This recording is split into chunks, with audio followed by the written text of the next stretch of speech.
one of your biggest, and you've got an incredible Instagram page. We're going to put links there. But one of the biggest things you say in your book and in all your communication, it's not just coping with anxiety. If you're listening out there, it's not with just coping, you're actually healing anxiety. Now, Mm. this is fundamentally one of the greatest pillars or one of the greatest foundation in Dr. Russell Kennedy's work is we are talking about healing. We heal many, many different things as physicians, but it seems with mental ill health is, oh no, well, you can just like cope with it and do this to cope with it and, take this pill to cope with it and go for a run to cope with it and, have food to cope with it or alcohol, whatever it is. But you're talking about healing. So what I'd like to hear from you possibly is just a general archetype of a female and a male who's come in with anxiety, the assessment you did, and some basic tenets, because someone's listening out there saying, "Oh, Dr. Russell, I've heard this before.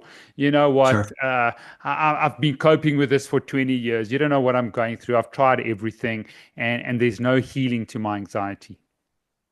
I think fundamentally, regardless of what sex you are, it's a state of alarm in your body. So a lot of times what I will do with people is say, okay, when you're feeling quote unquote anxious, I don't even like the term anxious or anxiety because I don't think it has a lot of consciousness to it. I think the word alarm has a tremendous amount of consciousness because everybody's been alarmed. If you're out for lunch with someone and you say, hey, I'm feeling really anxious today, they may have no idea what you're talking about.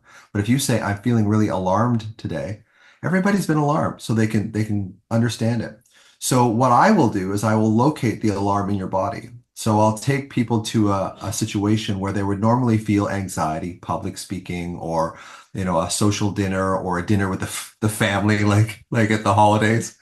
And I'll get them to track their body. It's like, where do you feel that? It's like, oh, well, when my mother starts talking, I start getting this really tight, sort of hourglass, hollow feeling in my throat. And I say, well, is it superficial? Is it deep? It's kind of in the middle. It's not, does it have a color or a temperature? I would say it's hot. It feels hot and maybe cold or maybe hot.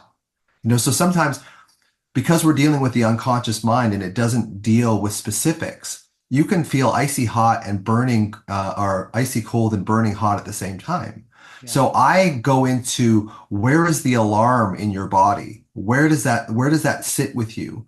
And then once we get that point, we can kind of say, okay, can you put your hand over it? Can you breathe into it?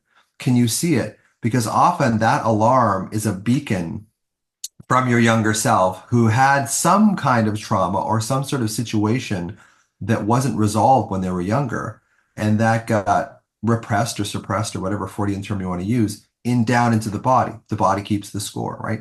So it's finding that area of alarm first, because that area of alarm can be a conduit, a healing conduit between your adult self and your child self. And it can also allow your mind and body to connect, because what we do is we have this uncomfortable alarm in our body.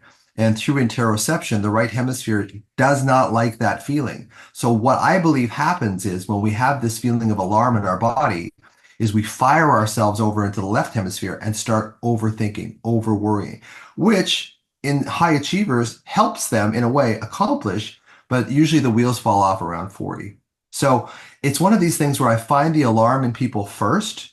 And then once we find the alarm and see it as a younger version of us, not to get all woo-woo, because sometimes as an MD and a neuroscientist, when I talk about inner child stuff or younger self stuff, I want to have a seizure. But it is one of those things where it's just finding that alarm is so critical because that's the root cause of the problem. It's not the thoughts of the mind. The thoughts of the mind are just a reflection. They're just a byproduct of this physiological alarm that's held in the body. I want to say one more thing before, because I know I'm ranting a little bit. So it is mind to body as well. When we think horrible thoughts, it does translate into our body. But what I feel is it probably starts in the body. We're not really aware of it. And then because we can concretize our thoughts, we can describe our thoughts much better than we can describe the alarm in our body.